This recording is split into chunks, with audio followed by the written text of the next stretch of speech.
people from 6 mainly Muslim countries, and all refugees now face tougher U.S. entry due to President Donald Trump's controversial travel ban. It means people without close family or business relationships in the U.S. could be denied visas and barred entry. Grandparents, aunts, uncles, nephews and nieces are not considered to be bona fide relations. The rules apply to people in Iran, Libya, Syria, Somalia, Sudan, and Yemen, as well as all refugees. Moments before the ban began at 2000 hours Washington time, 0 o'clock GMT, it emerged that the state of Hawaii had asked a federal judge for clarification. It has in the past accused the U.S. government of violating the Supreme Court's instructions by improperly excluding people. Earlier this week, the Supreme Court partially upheld the ban, lifting injunctions that had halted one of the president's key policies. The court ruled that people seeking visas to travel to the U.S. from the 6 restricted countries, and all refugees, would have to prove a bona fide relationship to someone in the country. The Supreme Court is expected to make a final decision on the ban in October. Who can come in? According to the new rules, for the next 90 days those from the 6 countries without a close relationship will not be able to enter the U.S. In, a parent, spouse, child, son or daughter-in-law, or sibling, including step or half-siblings. Out, grandparents, aunts, uncles, nieces, nephews, in-laws, extended family and grandchildren. Also exempt from the new rules are those with business or educational ties to the U.S.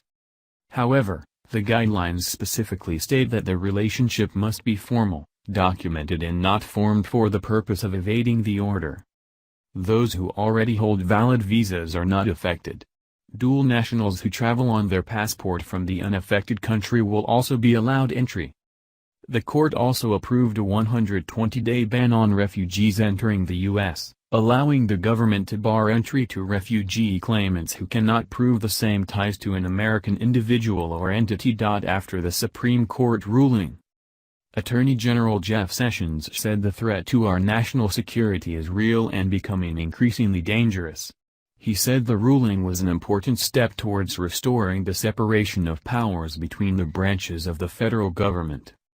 Omar Jadwat, director of the American Civil Liberties Union Immigrants' Rights Project, said that in practical terms most of the people who stood to be affected by the ban will still be allowed to come in. David Miliband, president of the International Rescue Committee, IRC, said the court's decision threatens damage to vulnerable people waiting to come to the U.S., people with urgent medical conditions blocked, innocent people left adrift, all of whom have been extensively vetted. How did we get here? The U.S. president insisted his ban was necessary for national security and pointed to terrorist attacks in Paris, London, Brussels and Berlin as evidence. However, critics called the policy un-American and Islamophobic, and that this ban would not have stopped atrocities in the U.S. perpetrated by American-born attackers. The original ban, released on 27 January, provoked mass protests at American airports. It included Iraq among nations whose travelers would be barred from the U.S., and imposed a full ban on refugees from Syria. The president issued a revised version with a narrower scope on 6 March to overcome some of the legal problems. The policy was left in limbo after it was struck down by federal judges in Hawaii and Maryland. Thanks for watching. Please subscribe my STC News channel. Goodbye and see you again.